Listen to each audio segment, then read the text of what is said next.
Today's question from you as an ISFP. I find it hard to assert myself in groups. How can I build confidence in such situations? Coming up in this video, some normal tips and tricks and techniques that most people will give you, and then we'll go actually into how to leverage your personality type and use that to be more confident in social situations. What's up, legend? It's Sherman here from Geek Psychology, where I help people like you and me, geeks, gamers, creatives, to leverage our personality type and the strengths of it to find motivation, to get over our weaknesses, and to live a life of meaning and purpose. If that sounds good to you, then stay tuned for the rest of this video.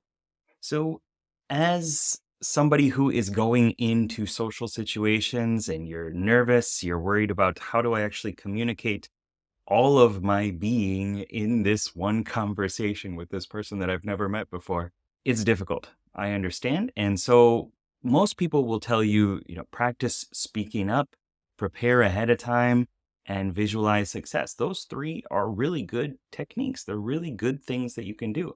I remember practicing talking to other people, but actually just talking to myself in front of the mirror.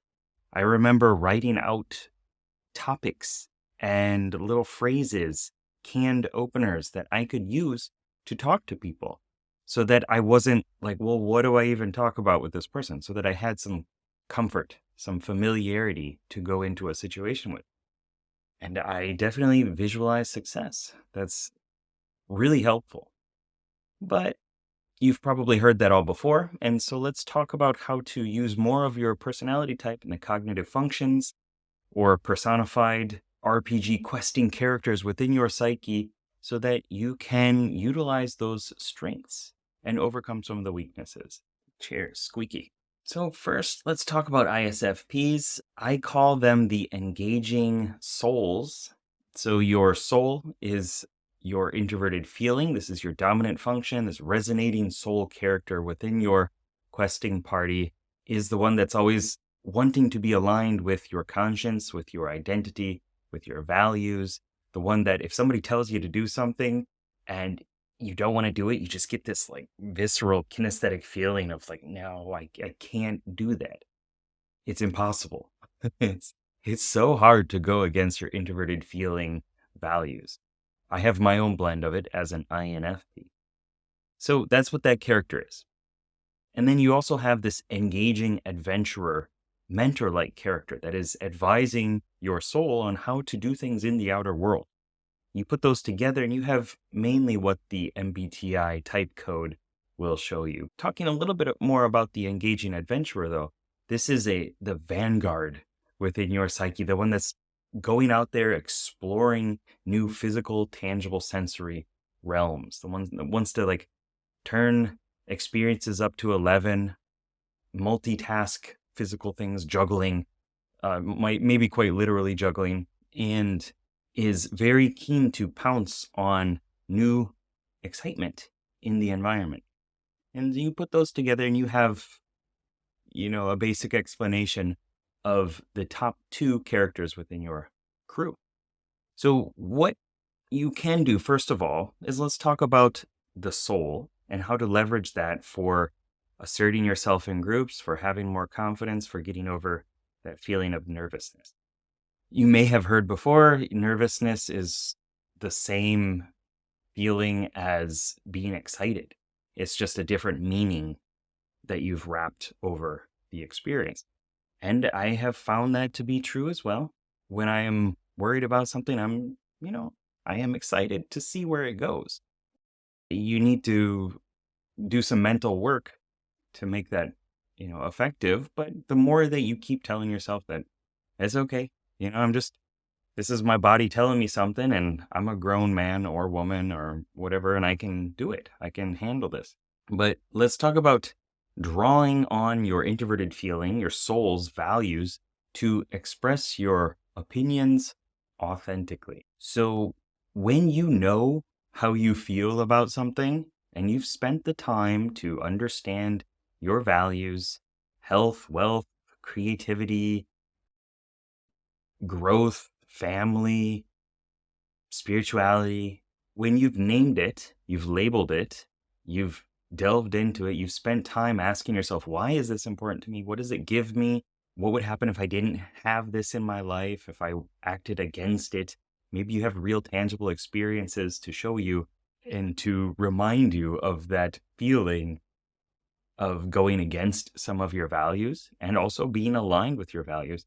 Then it's a lot easier to show up as you because you're not questioning yourself. You're just like, I know who I am. I have been here. I've experienced life. And when you have done that, there's like a lot less shakiness. It's like a firm pillar. Like, this is me. I'm showing up right now.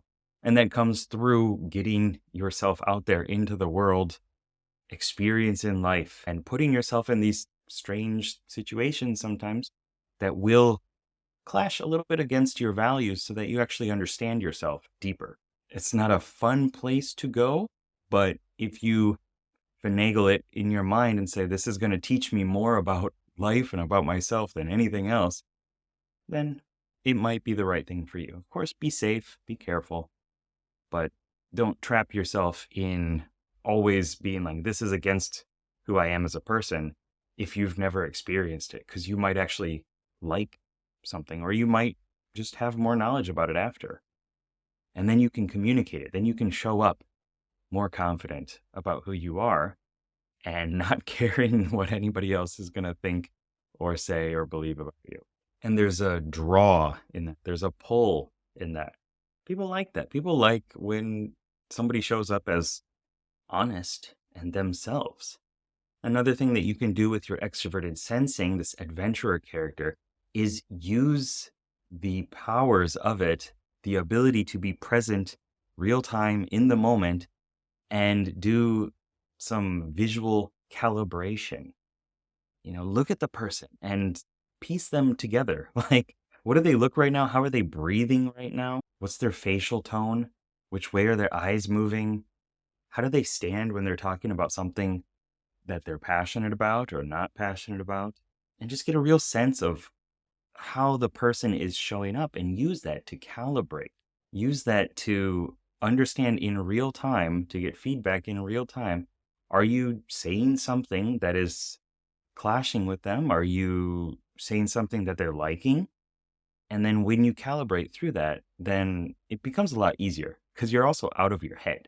You're going back in and out, of course, but you're less focused on, well, what are they going to think about me? And dipping into your tertiary function, introverted intuition, the visioning mystic, which for some is a skill, but for ISFPs, it's a place of childlikeness, childishness.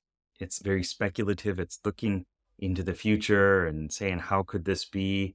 Or reframing things, but it comes tinged with a little bit of it's unwieldiness. I'm trying to swing a buster sword as a mage. It's like, "Ugh, I can't quite hold it."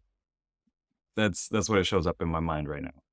And that causes you to kind of worry about how other people are thinking, be a little bit unsure, a little bit paranoid about how other people are viewing you. But if you just show up as you and you're paying attention to them, looking at them, actually present there, it's a lot easier because you're more confident, you have better feedback, and you're showing up as yourself.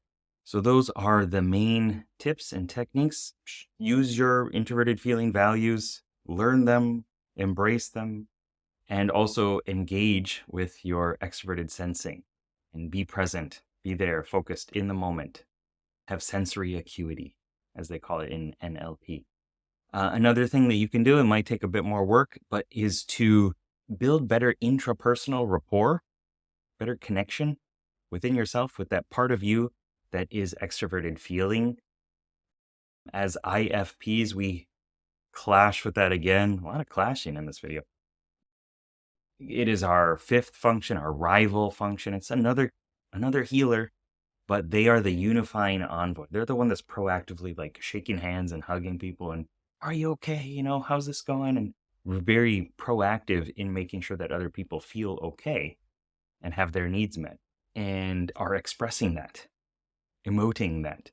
that can be a hard character for us to embrace and to love.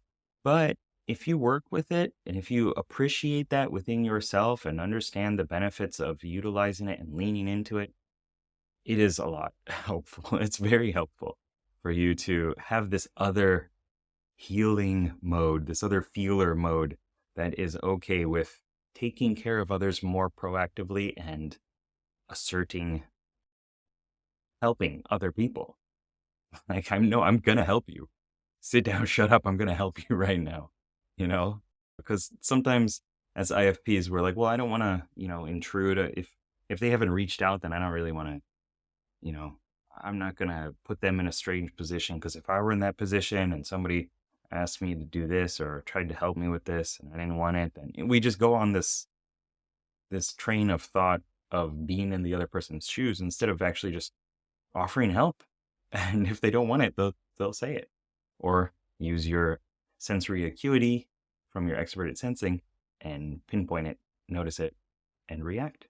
So I hope that this video was helpful. If it was, like, share, subscribe, do all the good stuff, pass it off to other ISFPs or friends of ISFPs so that we can have a nicer world and community that is understanding of each other's personality types and using it, not just making memes and funny stories about it, although those are fine sometimes, but actually like putting it into practice in life. It's so cool and it can change the world. So join me on this journey and let's make it happen. Good luck, have fun. Peace. I can't find my feet.